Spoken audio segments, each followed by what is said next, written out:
네, 우리 주님의 은총과 평화가 여러분 모두에게 있기를, 그리고 이 자리에 임하기를 간절하게 빕니다. 여러분, 날씨가 조금 많이 시원해졌죠, 그렇죠? 영원할 것 같던 무더위도 한층 꺾이고 가을이 조금 더 찾아오고 있습니다. 여러분 실감하고 계신가요? 네, 저는 너무 실감이 나서 참 좋은데, 그럼 며칠 전만 하더라도 높은 기온과 습도 때문에 에어컨만을 찾아다녔던 시간들이었는데, 이제는 저녁 산책을 하면서 날이 참 좋다 이런 말도 되는 때가 온 것 같습니다. 여러분, 저는 계절이 변할 때마다 하나님의 신실하심을 묵상하곤 하는데요, 이렇게 어김없는 계절의 변화는 하나님의 신실함을 잊지 말라, 내가 언제나 너희에게 똑같은 그 자리에 있는 자로서 너희에게 항상 있겠다는 하나님의 초대인지도 모르겠습니다. 그래서 우리가 신앙인으로서 산다는 것은 우리 삶 곳곳에 하나님께서 숨겨두신 선물들을 이렇게 발견하고 찾는 그런 건지도 모르겠습니다. 바라기는 여러분의 삶이 여러분 삶 곳곳에 있는 하나님의 선물들을 마음껏 많이 찾아내는 그런 시간이 되기를 빕니다. 그리고 여러분 또한 오늘의 예배도 여러분들이 어떤 이유에서 나왔든지 간에 여러분 한 명 한 명을 부르시는 하나님의 초대임을 잊지 마시길 바랍니다. 오늘의 말씀을 통해서 하나님께서 여러분들 각자에게 주시는 여러분들 하나님의 음성을 들으시기를, 그 하나님의 선물을 품으시기를 빕니다. 오늘의 본문은 할렐루야라는 말로 시작합니다. 이제 제가 시편은 예배 때 많이 쓰이는 그런 노래였다고 제가 말씀을 드린 적이 있었죠. 할렐루야라는 찬양 인도자의 멘트로 시작됩니다. 제가 알기로 장도영 강사님이 할렐루야라는 멘트를 잘 하진 않으시는 것 같거든요. 찬양합시다 이렇게 하시지. 그런데 이제 그 유대교인들은 항상 예배 안에서 할렐루야라는 인도자의 외침을 통해서 예배가 시작되었습니다. 여러분도 잘 아시다시피 잘 알고 계실 거라고 기대하는데, 할렐루야가 무슨 뜻인가요? 하나님을 믿습니다. 아니죠? 하나님을 찬양합시다. 해라 정답. 오늘도 주윤이가 정답을 맞췄는데요. 명령어입니다. 명령어. 하나님을 찬양해라. 이렇게 명령어가 이제 바로 할렐루야입니다. 여러분, 그런데 요즘 할렐루야라는 게 그런 식으로 그 단어의 뜻대로 쓰이나요? 제가 봤을 땐 그런 것 같지 않아요. 예배할 때 이제 찬양 인도자가 할렐루야 하면 이제 이런 거죠. 이제 예배 시작할 거니까 너는 이제 집중해라. 이 정도의 의미로 쓰이고 있는 것 같습니다. 아멘 하면 이제 사람들이 알겠어, 이제 시작하는구나, 너한테 집중할게. 이제 이게 할렐루야 아멘의 요즘의 용례는 아닌가 하는 생각들이 듭니다. 하지만 의미를 되살려서 보자면 인도자가 할렐루야를 외치면서 너희는 하나님을 찬양해라 이렇게 말하고 있는 겁니다. 그리고 우리는 아멘으로 화답하면서 알겠습니다, 내가 하나님을 찬양하겠습니다, 당신의 인도에 순종하며 내가 하나님을 찬양하면서 나아가겠습니다 이렇게 말하는 것이 바로 할렐루야 아멘입니다. 이렇듯 할렐루야를 찬양 인도자가 너희 나한테 집중해 라는 뜻으로 사용하거나, 설교자들이 그런 거 많이 하잖아요. 특히 우리 어른 세대들이 그런 거 많이 하잖아요. 아멘 강요하면서 할렐루야 하면 아멘 할 때까지 하죠. 할렐루야 이런 식으로. 네, 그렇게 이제 자신에게 이제 성도들이 잘 듣고 있나를 확인하는 방편으로 할렐루야를 외치는 것은 그 말의 본뜻에는 사실 맞지는 않습니다. 여러분, 우리는 찬양하라고 부름받은 존재들입니다. 여러분 한 명 한 명은 하나님을 찬양하라고 부름받은 사람들이에요. 우리의 존재 목적이 바로 하나님을 찬양하는 것입니다. 그렇기 때문에 우리에게는 하나님을 찬양할 의무가 있어요. 해야 합니다. 우리는 찬양을 해야 하는 것이 바로 우리의 의무인데요. 이사야서 43장 21절의 말씀은 우리에게 말하고 있습니다. 함께 읽어보겠습니다. 시작. 이 백성은 나를 위하려고 내가 지은 백성이다. 그들이 나를 찬양할 것이다. 여러분, 이 말씀이 우리에게 증거하고 있는 것처럼 우리는 주님을 위해서 지음받은 존재들입니다. 그렇기 때문에 우리는 주님을 찬양하면서 살아야 하는 것이죠. 무엇인가를 주님으로부터 받기보다, 제가 기도 때 나눴던 것처럼 무엇인가를 받기보다 1차적으로 우리가 주님께 내어드리는 것이 우리가 해야 하는 일입니다. 여러분, 그런데 교회 안에서 그리스도인의 의무와 같은 말들은 사실 그렇게 쉽게 들어보기는 어려운 것 같습니다. 특히 청소년부 여러분들에게 의무와 같은 단어는 청소년 사역자들끼리 이제 금기사한 것 같아요. 청소년 사역자들은 청소년 사역의 본질을 이렇게 이해하고 있습니다. 입시 생활에 지친 아이들을 하나님의 말씀으로 위로하고 하나님을 만나게 하는 것, 그게 이제 사람들이 생각하는 사역의 본질인지도 모르겠습니다. 그럼에도 불구하고 저는 이제 할 말을 해야겠습니다. 그리스도인이라면 하나님을 찬양해야 하는 의무가 있다. 우리는 하나님을 찬양하기 위해서 지음받은 존재들이다. 그것이 바로 우리가 살아가는 목적일 겁니다. 그래서 그리스도인들은, 달리 말하면 여러분들은 하나님께서 주시는 은혜를 받기만 하는 사람들이 아니라 하나님께서 부여하신 의무에 충성하는 사람들이기도 하여야 합니다. 여러분, 그렇다고 해서 제가 여러분들에게, 고3 친구들에게 공부도 하지 말고 미래를 위한 준비도 하지 말고 기타 치면서 찬양만 해라, 토요일에 연습 앞으로 하고 찬양 완벽하게 될 때까지 빡세게 트레이닝 시켜라, 이게 제가 여러분들에게 드릴 말은 당연히 아닙니다.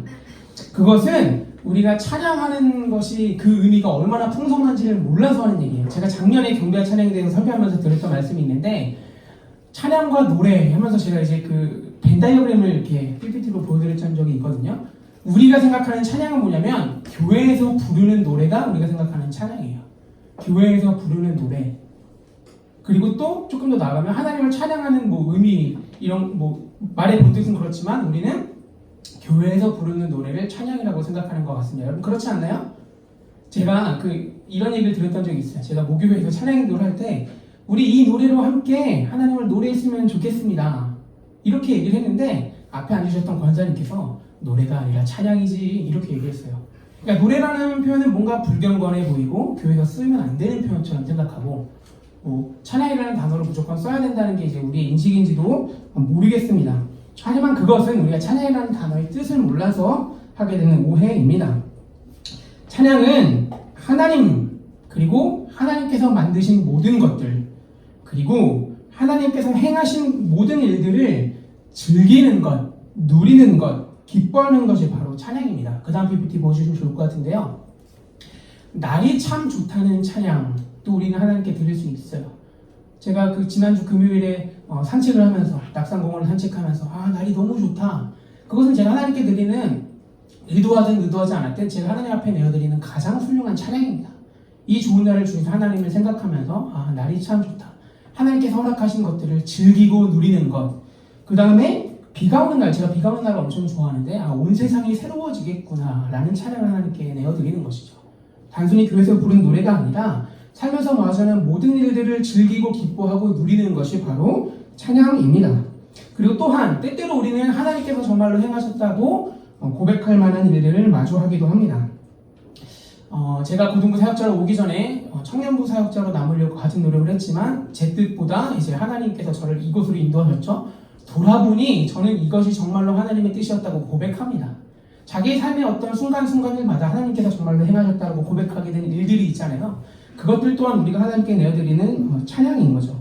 그래서 저에게는 여러분들, 그리고 우리 선생님들이, 제가, 그리고 고등부의 지체로 있다는 이 모든 일들이 하나님에 대한 찬양이고 찬양의 이유가 됩니다.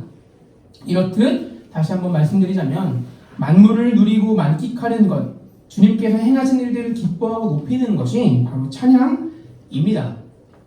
제가 높아심의 말씀을 드리는 건데요. 저는 고등학교 때 이런 생각들이 있었어요. 내가 수련회 때는 정말로 뛰면서 찬양하고 눈물 흘리면서 찬양하는데 왜 교회에서는 그게 잘 안 될까? 마커스나 예수전도나 화이먼 같이 그런 찬양 집회에서는 눈물을 흘리면서 두 손 높이면서 찬양하는 사람들이 많은데 왜 고등부 예배 때는 진정한 예배가 드려지지 않을까?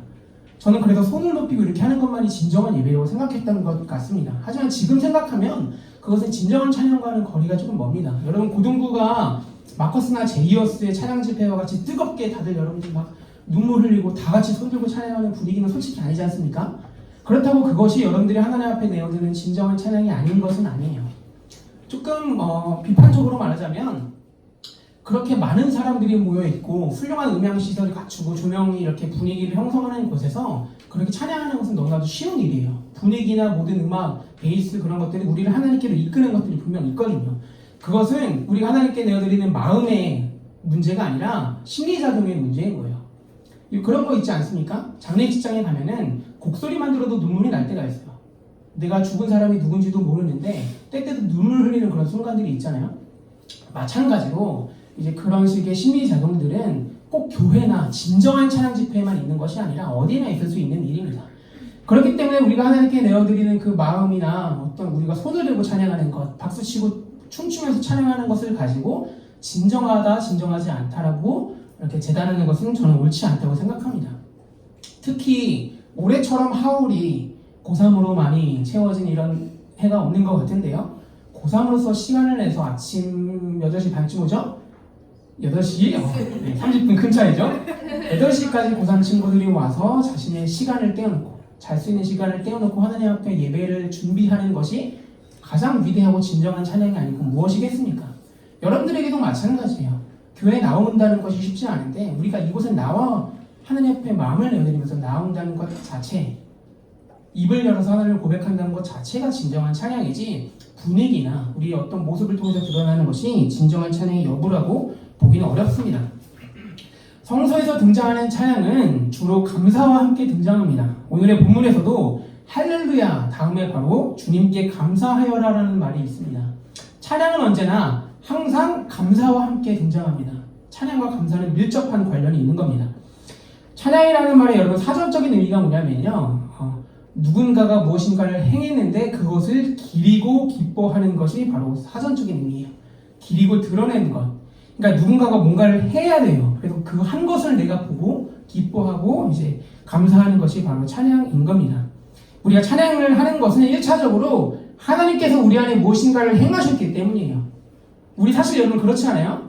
그냥 아무런 이유 없이 우리가 항상 하나님의 손을 구하기보다 하나님의 얼굴을 구하자 이런 얘기도 제가 많이 드렸던 것 같고 어떤 목적이나 어떤 무엇인가를 얻고자 하는 게 아니라 하나님 자체를 구하자 이런 얘기를 많이 드렸는데 쉬운 일이 아니라는 것을 알고 있습니다. 내가 감사하는 일도 없는데 어떻게 감사하는 것이 쉽겠습니까? 그래서 1차적으로 찬양은 하나님께서 우리에게 하신 일들을 기억하는 것이 찬양입니다. 제가 오늘의 본문에 넣지는 않았지만 시편 106편 4절부터 12절까지는 그 출애굽에 대한 얘기가 나와요. 우리가 이 애굽의 군대로부터 쫓기고 있었는데 하나님께서 행하셨다. 그것을 기억하자, 찬양하자 이렇게 얘기하고 있습니다. 찬양의 시작은 가장 기본적으로 하나님께서 우리에게 어떤 일들을 행하셨는지 기억하는 것이 바로 찬양의 시작입니다. 선하시고 영원히 인자하심을 가지신 하나님께서 우리에게 늘 좋은 것을 행하셨다. 그 사실을 기억하는 것이 바로 찬양인 겁니다. 그래서 우리는 무엇인가를 행하셨기 때문에 감사하는 것이 필요한 거죠. 그래서 찬양과 감사는 밀접한 연관성이 있는 겁니다. 무엇인가 하나님께서 행하셨고 그것에 대한 마땅한 리액션, 감사, 찬양. 그래서 찬양과 감사는 더불어져 행해서야 하는 것입니다. 2절에서 하나님께서 하신 일들을 어찌 다 알릴 수 있겠으며 주님께서 받으셔야 하는 영광을 어찌 다 드릴 수 있겠냐는 말도 하나님께서 우리에게 무엇인가를 하셨다는 것을 가정하고 있습니다. 2절에서 하나님께서 하신 일들을 어찌 다 알릴 수 있겠으며 하나님께서 하신 일이라고 말하고 있잖아요. 그것은 바로 하나님께서 우리 안에 어떤 일들을 행하셨다는 것을 가정하고 있는 겁니다. 여러분 그런데요. 우리가 하나님 자체를 찬양하는 것이 쉽지 않아서 하나님께서 하신 일들을 생각하면 생각할수록 우리는 하나님 자체로 우리의 눈을 향하게 됩니다. 처음에 우리는 찬양하기 위해서 하나님께서 나에게 무슨 일을 행하셨지? 하나님께서 우리 안에 어떤 일들을 행하셨지를 기억하다가 조금씩 하나님 그분 자체로 우리의 눈과 마음을 향하게 되는 겁니다. 그래서 찬양이 감사로부터 시작하는 것, 찬양이 하나님께서 하신 일들로부터 시작하는 것은 지극히 당연합니다. 그 일들이 우리를 하나님께로 이끌고 하나님께로 향하게 합니다. 이 일이 할렐루야라는 할렐루야라는 명령어가 가지는 기능인 거예요. 우리 자신을 하나님께로 이끄는 것, 우리 자신을 하나님께로 나아가게 하는 것, 그것이 바로 할렐루야라는 말이 가지는 기능입니다. 그 말은 우리를 하나님 앞으로 이끌고 하나님 앞에 온전히 서도록 만듭니다. 우리의 삶을 지배하는 고민들을 잠시 다 떨쳐버리고 악하고 못된 삶으로부터 돌이켜서 하나님께로 우리의 얼굴을 향하게 합니다. 그렇기에 할렐루야라는 말은 하나님께서 여러분들 한 명 한 명에게 주시는 초대장입니다. 어떤 고민들이 있든지 어떤 삶을 살았든지 간에 너희는 지금 내 곁으로 나오라는 하나님의 초대장인 거죠. 나의 앞으로 나아오라는 하나님의 말씀, 내가 언제나 너의 곁에 있다는 하나님의 말씀인 겁니다. 그래서 여러분들 우리는 할렐루야라는 말을 앞으로 우리가 함께 나눌 때 하나님의 초대장이구나 하면 생각하면 좋을 것 같습니다. 그래서 때때로 여러분들은 스스로에게 할렐루야를 외칠 필요가 있습니다. 제가 뭐 요즘에 연예인들이 인터뷰하거나 어떤 심리 상담가들 하는 얘기를 들어보면 그런 얘기 많이 하잖아요. 낮은 자존감을 회복하는 법, 이정선도 그 말씀 하셨던 것 같은데 거울을 보면서 괜찮아, 너 괜찮아, 잘하고 있어 이렇게 말하는 게 우리 우울증을 극복하고 심리에 있어서 상당히 도움이 된다고 하잖아요. 신앙적인 것으로 이제 이 심리적인 현상을 똑같이 이용할 수 있는 거죠. 할렐루야라고 우리 스스로 외칠 필요가 있습니다. 내가 계속 하나님께 집중이 안 되고 내가 계속 하나님께 뭔가 마음이 잘 안 가는데 할렐루야를 스스로에게 들려주고 그 명령을 스스로에게 함으로써 하나님 앞에 서도록 하는 것, 그것이 우리가 하나님께 드릴 수 있는 어떤 스킬 중에 하나일 것 같습니다. 그 외침과 고백, 스스로의 다짐이 우리를 하나님께로 이끌게 될 겁니다. 여러분, 그런데 우리가 그러면 하나님께 어떻게 나아가야 할까요? 우리가 하나님께 어떤 마음을 가지고 나아가야 할까요? 욥은 그 정수를 보여주고 있는데요. 욥기 1장 21절부터 22절까지의 말씀을 우리 함께 읽어보겠습니다. 시작! 모태에서 빈손으로 태어났으니 죽을 때에도 빈손으로 돌아갈 것입니다. 주신 분도 주님이시고 가져가신 분도 주님이시니 주님의 이름을 찬양할 뿐입니다. 이렇게 욥은 이 모든 어려움을 당하고서도 죄를 짓지 않았으며 어리석게 하나님을 원망하지도 않았다. 여러분 기억하시는지 모르겠지만 제가 욥기에 대해서 설교하면서 그런 말씀 드린 적이 있죠. 욥기는 연극 극본 같은 책이다. 그래서 이 말씀이 있기 전에 어떤 일이 있었냐면 욥이 이제 길을 거닐고 있었는데 어떤 종이 찾아옵니다. 주인님, 지금 갑자기 산사태가 나서 당신의 가축과 소가 다 죽고 저만 살아서 이렇게 소식을 알려드립니다. 이 말이 끝나자마자 그 다음 사람이 옵니다. 주인님, 양과 당신이 갖고 있던 건물 이런 게 다 무너졌습니다. 그 다음 사람들이 말이 끝나자마자 옵니다. 주인님, 당신의 모든 가족들이, 그 와이프를 제외한 모든 가족들이 지금 다 건물에 깔려 죽게 되었습니다. 이런 일들이 어떻게 동시에 일어날 수 있겠어요? 어떤 의미를 들려주기 위한 연극 극본이라고 보는 게 저는 좋을 것 같은데요. 거짓말처럼 갑자기 한순간에 상당히 부유했고 상당히 이제 복받았다고 여겨졌던 욥한테서 모든 것들이 앗아가게 되는 상황이 발생하게 되는 거죠. 갑자기 나에게서 모든 것들이 없어지는 거야. 그 상황에서 한 말이 오늘의 말씀이에요. 내가 모태에서 빈손으로 태어났으니 죽을 때도 빈손으로 돌아갈 것입니다. 주님. 주신 분도 주님이시요 가져가신 분도 주님이십니다. 주님의 이름을 찬양할 뿐입니다. 이 욥기의 말씀을 읽으면서 어떤 감동을 받았던 매트 레드먼이라는 사람이 여러분 잘 아시는 찬양, 주 이름 찬양, 주 이름 찬양, 그 노래를 짓게 된 거거든요. 그게 바로 이 욥기의 말씀을 본따서 지은 말이에요. 푸누의 강물을 지날 때, 가난할 때, 제가 정확한 가사 기억이 안 나는데, 그렇지만 주님을 찬양하겠다는 고백이 있잖아요. 이게 바로 이 욥기의 고백에서 나타나는 겁니다. 여러분, 찬양의 이유는 뭐냐면 사실 이렇게 고백하는 것이 쉽지는 않거든요. 다만 이 본문이 우리에게 말하고 있는 것은 뭐냐면요. 찬양의 이유는 삶의 윤택함에서 비롯되는 것이 아니라 내가 하나님을 알고 있다는 사실에서 비롯된다는 것을 보여주고 있는 거예요. 찬양의 이유는 내 삶이 여유롭고 내 삶이 부유하고 내 삶이 감사할 것들로 넘쳐서 드리는 것이 아니라 그렇게 보이는 것 하나도 없지만 내가 하나님을 믿고 있기 때문에 드리는 것이 바로 찬양이라는 것을 욥기의 본문을 나타내고 있는 겁니다. 다시 말씀드리면 찬양의 이유는 삶의 윤택함이 아니라 내가 하나님을 알고 있다는 그 사실 하나만으로 비롯될 수 있어야 하는 것이 바로 찬양입니다. 하나님 안에서 나의 인생을 새롭게 바라보고 나의 인생의 궁극적인 목표와 목적지를 생각하는 것, 그것이 바로 우리가 하나님께 드려야 하는 찬양의 이유가 아니겠습니까? 욥기는 바로 이 사실을 우리에게 드러내고 있는 것입니다. 뒤에 이어서 오늘의 본문 3절을 함께 읽어보면 좋을 것 같은데요. 네, 함께 읽어보겠습니다. 시작!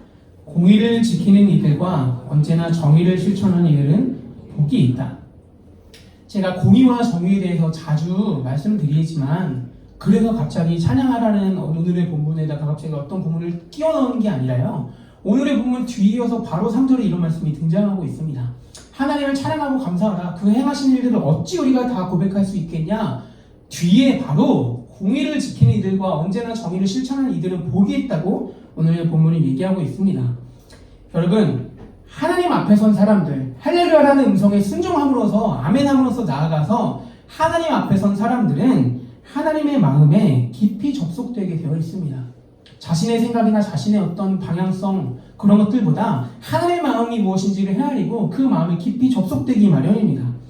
하나님의 마음에 깊이 접속하게 되면 우리는 세상을 하나님의 마음으로 바라보게 됩니다. 내 옆에 있는 친구를 하나님의 마음으로 바라보게 됩니다. 예배하면서 나아가는 나의 자세, 가족관계, 나의 진로, 우리가 마주하는 그 모든 일들을 하나님의 마음으로 바라보게 되는 것이 바로 오늘의 본문이 얘기하고 있는 겁니다. 구약성서는 그 하나님의 마음이 무엇인지를 나타내는 말로 가장 빈번하게 말하는 것이 바로 공의와 정의예요. 이 땅 가운데서 약한 이들의 억울함을 풀어주고 그들의 눈물을 닦아주면서 공정한 세상을 만드는 것, 아픈 이들의 곁에서 함께하면서 정의를 세워가는 것, 이것이 구약성서가 말하는 하나님의 마음입니다. 신약성서의 언어는 조금씩 달라지긴 하겠지만 구약 성서는 하나님의 마음이 무엇이냐? 그리스도인들은 하나님의 마음에 깊이 접속되는 사람들인데 그 마음이 뭐냐면 공의와 정의라고 말하고 있는 거예요. 그래서 하나님을 찬양하면서 하나님 앞에 나아간 사람, 그래서 하나님께 깊이 접속된 사람은 공의와 정의를 행하면서 나아가는 사람일 겁니다. 여러분 박노해라는 시인 아시나요? 박노해라는 시인이 있는데요. 그 시인이 우리가 그러면 그 마음을 품고 어떤 삶을 살아가야 하는지에 대한 귀중한 통찰을 들려줍니다. 저도 이 이야기가 너무 감동적이고 저한테 깨닫게 하는 바가 많았거든요. 한번 들려드리겠습니다. 그는 도토리 두 알이라는 시에서 재미있는 얘기를 들려주는데요. 이 박노해 시인이 어느 날 산길을 걷다가 도토리 두 알을 줍게 되었습니다. 하나는 작고 보잘것이 없었는데 다른 하나는 윤기가 나고 알이 되게 컸던 도토리라고 합니다. 여러분 누군가는 알이 크고 윤기가 나는 도토리가 더 잘 자란 도토리, 더 좋은 도토리라고 생각하고 누군가는 작고 보잘것없는 도토리는 쓸모가 없다고 말하는지도 모르겠습니다.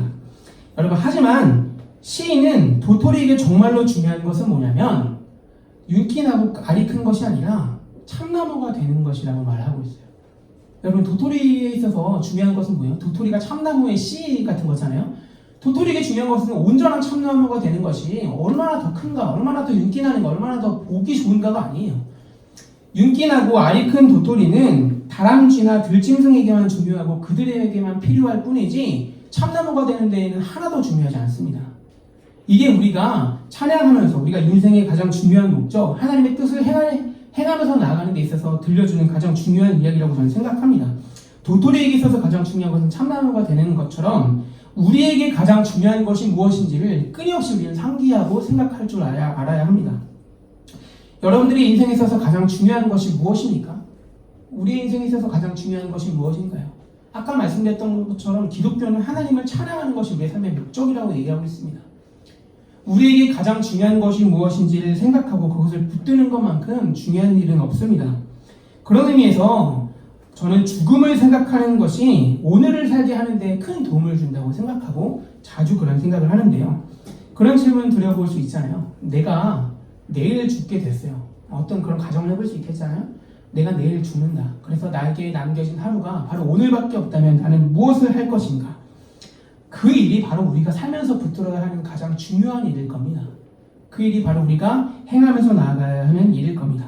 그 마음을 품고 오늘을 살아내야 하는 것이 바로 우리가 해야 하는 일입니다. 마커스나 제이어스와 같이 유명한 찬양팀의 집회에서 눈물을 흘리면서 찬양하면서도 어린이들의 사정에 눈 감고 자신의 이익만을 쫓는 사람은 하나님을 진정으로 찬양하는 사람 아닙니다. 찬양 집회에서는 너무나도 하나님을 진정으로 찬양하는 사람 같아요. 그런데 학교에서 마주치는 어려운 사정을 가진 친구의 어려움에 공감하지도 못하고 그 아픔에 함께하지도 못하는 사람이 어찌 하나님을 진정으로 찬양하는 사람이겠습니까? 결코 아닙니다. 제가 이제 그런 케이스인데요. 제가 여러분들 나이 때는 막 뛰면서 이렇게 열심히 찬양하는 걸 상당히 좋아했습니다. 그런데 저는 지금 그런 게 좀 부끄러운 편에 속하거든요. 손을 들면서 찬양하라는 말을 제가 여러분들한테 한 번도 없잖아요. 기도 같은 거 할 때도. 박수 치면서 춤추라는 것도 잘 강요하지 않습니다. 제가 그런 사람이어서 그런 건데요. 부끄러움 때문에 손을 들거나 목소리 높여서 찬양하지 못하지만 우리 고등부에도 그런 친구가 있을 거라 생각합니다. 그럼에도 불구하고 하나님의 마음에 깊이 접속되어서 공의와 정의를 이루는 사람이라면 그 사람이야말로 하나님을 진정으로 찬양하는 사람입니다. 내가 하나님께 찬양하면서 예배 시간 가운데 30분, 그 30분의 시간 동안 어떤 자세로 하나님을 찬양하는가가 우리의 찬양의 여부를 결정하는 것이 아니라 내가 어떠한 삶을 가지고 어떠한 마음을 품고 세상을 살아가고 있느냐가 바로 진정으로 하나님을 찬양하게 하는 여부를 판가름해주는 기준이 될 겁니다. 그렇기 때문에 여러분들 예배 가운데 나아갈 때 내가 찬양 집회 때는 정말로 이렇게 열심히 찬양하는데 왜 이곳에서는 잘 안 되지? 분위기가 그렇게 형성이 되지 않아서 그런 거예요. 여러분들 한 명 한 명의 마음을 가지고 너무 그렇게 자책하지 마시길 바랍니다. 다만 여러분들이 고민해야 하는 것은 내가 교회 가운데 나와서 하나님을 찬양하고 예배하고 하나님 믿는 자로 살겠다고 하면서 내가 정말로 하나님의 마음을 품고 세상을 바라보고 있는가? 나의 미래, 나의 인간관계, 나의 주변에 있는 모든 환경들을 하나님의 마음을 품고 바라보고 있는가? 그 일들 가운데 내가 공의와 정의를 행하면서 나아가고 있는가? 바른 뜻대로 살아가고 있는가? 그것이 바로 우리가 끊임없이 상기해야 하는 하나님에 대한 찬양의 의미일 겁니다. 여러분, 우리는 하나님을 찬양하도록 지음받은 존재들입니다. 이 말은 여러분들에게 24시간 내내 하나님을 바라보거나 찬양팀이 되어서 섬기라는 말이 아닙니다. 여러분들 예배감에 나오는 42명 모두 하울이 되거라 라고 말하는 말이 결코 아닙니다. 주님께서 지으신 모든 것을 아름답다고 고백하며 만끽하는 것이 훌륭한 찬양이에요. 우리 하나님께 내어드리는. 우리가 옆 사람이 가진 어떤 외모나 이런 것들 뿐만 아니라 그 사람이 가진 아름다움을 바라보고 고백하는 것이 바로 하나님께 내어드리는 찬양입니다. 그렇기 때문에 어떻게 하나님을 찬양하는 사람들은 세상과 삶을 긍정하는 사람들인지도 모르겠어요. 내 옆에 있는 사람들의 모습을 바라보면서 하나님의 형상을 발견할 수 있는 사람, 그것이 바로 진정하게 하나님을 찬양하는 사람 아니겠습니까? 주님께서 행하신 일들을 기뻐하며 주님 한 번만을 높이는 것이 바로 우리가 하나님께 내어드리는 찬양입니다. 우리는 오늘 우리의 귀에 들려진 할렐루야라는 선포에 아멘으로 화답하면서 이 의무를 다해야만 합니다. 여러분들에게 주어진 그 모든 것을 만끽하고 아름다움을 즐기는 그 의무를 우리는 다해야만 합니다. 주님께서 행하신 일들로 인해서 감사하고, 그렇기 때문에 더 곧 주님 앞에 더욱더 주님의 마음에 깊이 접속되는 것, 그것이 바로 예배하면서 찬양하면서 우리 삶 가운데 나타나야 하는 일일 겁니다. 우리가 찬양할 수 있는 이유는 삶의 윤택함에서 비롯되는 것이 아니라 우리가 하나님을 알고 하나님을 믿는다는 그 사실에서 비롯됩니다. 그래서 하나님 앞에 깊이 접속되는 이들은 공의와 정의를 행하고 이루면서 살아갑니다. 도토리에게 중요한 것이 더 알차고 윤기 나는 것이 아니라 온전한 참나무가 되는 것이듯이, 우리 삶의 목적이 무엇인지를 생각하면서 우리 삶의 가장 중요한 일들을 붙들며 중요하지 않은 것들을 부단히 버리며 그렇게 우리 함께 살아갔으면 좋겠습니다. 여러분들의 삶이, 우리 고등부 공동체가 할렐루야에 대한 참된 아멘이 되기를 진심으로 기원합니다. 우리 다 함께 기도하겠습니다.